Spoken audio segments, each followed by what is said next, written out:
You know, when we think of World War II, we think of the most devastating conflict in all of human history. Entire cities returned to rubble, and the world we know today was pretty much forged in its fire. So the question is, how on earth did it all happen? Well, it wasn't just one single thing, but a terrifying chain reaction. Yeah, and getting a grip on this series of events is absolutely key to understanding the war itself. Think of it like a line of dominoes, right? Each one falling and knocking over the next, leading to this unbelievable global catastrophe. So, to find that very first domino, we've got to rewind all the way back to 1919. The Great War had just ended, and the world's leaders got together to sign a peace treaty. The problem was, this piece of paper, well, instead of actually bringing peace, it planted the seeds for an even deadlier war. And that piece of paper was the Treaty of Versailles. Now, it was supposed to officially end World War I and make Germany pay for its part. But for the German people, this wasn't a peace treaty. It felt more like a public shaming, a treaty designed to humiliate them and ruin them economically. Just look at this number. As part of the deal, Germany was forced to pay reparations of $33 billion. In today's money, that's a mind-blowing $270 billion.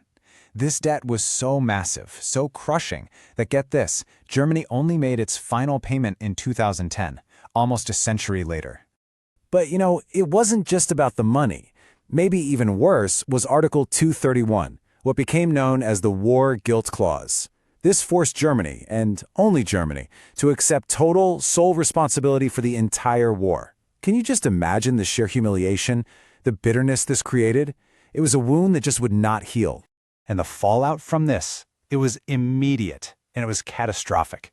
To try and make the first payments, the German government just started printing more and more money, and the whole economy went into this death spiral called hyperinflation.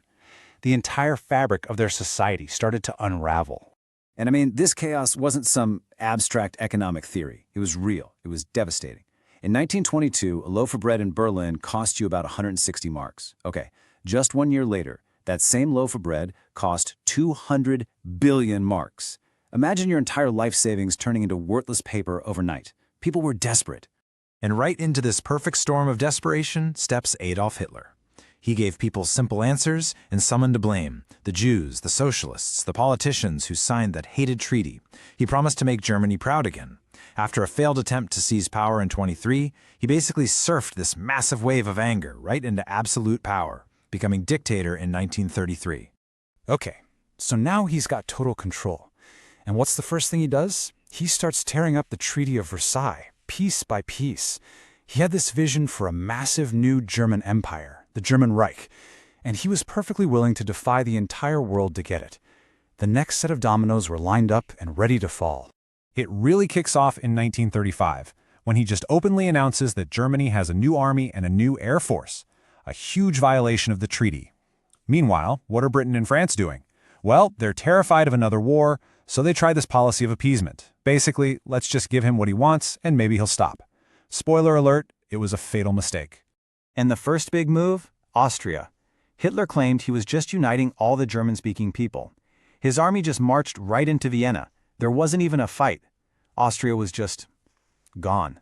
Swallowed up without a single shot fired. So what's next on the list? Czechoslovakia. At a big conference in Munich, Britain and France actually handed a piece of the country over to Hitler, hoping it would buy them peace. Of course, just a few months later, he breaks his promise and takes the rest of the country anyway. And then, September 1st, 1939, this is it. This is the final straw. After making a totally shocking deal with his sworn enemy, the Soviet Union, Hitler's army storms into Poland. For Britain and France, that was it. The line in the sand had been crossed. 2 days later, they declared war on Germany. World War II was officially on. So the war is on. But how did Germany pull off these insane, lightning-fast victories? It wasn't just their aggression. They had a brand new, terrifying, and totally revolutionary way of fighting that caught everyone completely by surprise. The answer was a strategy called blitzkrieg, literally lightning war. And the whole idea was to hit the enemy with so much speed and so much force that they were completely overwhelmed before they could even figure out how to fight back. The goal was to win the war before the other side even had time to realize what was happening. So how'd it work? It basically boiled down to 3 things. First, you'd have these armored tank divisions, the Panzers, that would just punch a hole straight through the enemy lines. Second, it was all about surprise and pure speed. bypassing the enemy's strong points and creating chaos behind their lines. And third, the whole thing was supported from above by the German Air Force, the Luftwaffe, acting like flying artillery. But wait, how did these soldiers keep up this inhuman pace? Well, they had a little secret ingredient. The German army gave its soldiers a drug called Pervitin, a pill that we now know today as crystal meth. It basically erased fatigue, killed their appetite, and took away their fear, letting them fight for days on end without any rest. So armed with this terrifying new strategy and their secret ingredient, Germany turns its eyes west in 1940. They had already crushed Poland in a few weeks. Now Hitler unleashes the Blitzkrieg on France and its neighbors. What happens next is honestly one of the most stunning military collapses in all of history.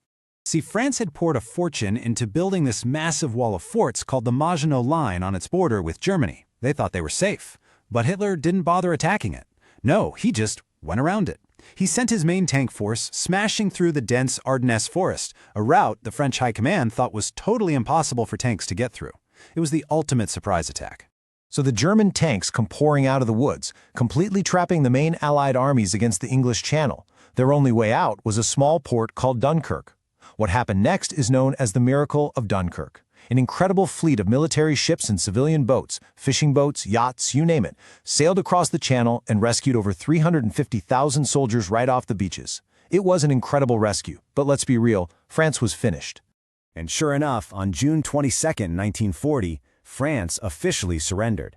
In less than a year, Hitler had conquered most of Western Europe, something Germany couldn't do in 4 years of fighting in World War I. He was now, for all intents and purposes, the master of Europe. I mean, just think about the speed of all this. It's breathtaking. Austria, Poland, Denmark, Norway, Belgium, Luxembourg, the Netherlands, and now France. All of them had fallen, most in just a matter of weeks. The Nazi flag was flying from Warsaw all the way to Paris. Think about it. America was still on the sidelines. The Soviet Union, they had a deal with Hitler. Britain and its empire were standing completely alone against this war machine that seemed absolutely unstoppable. At this point, it really truly looked like Hitler had already won the war. So the question becomes, with Britain all alone, was defeat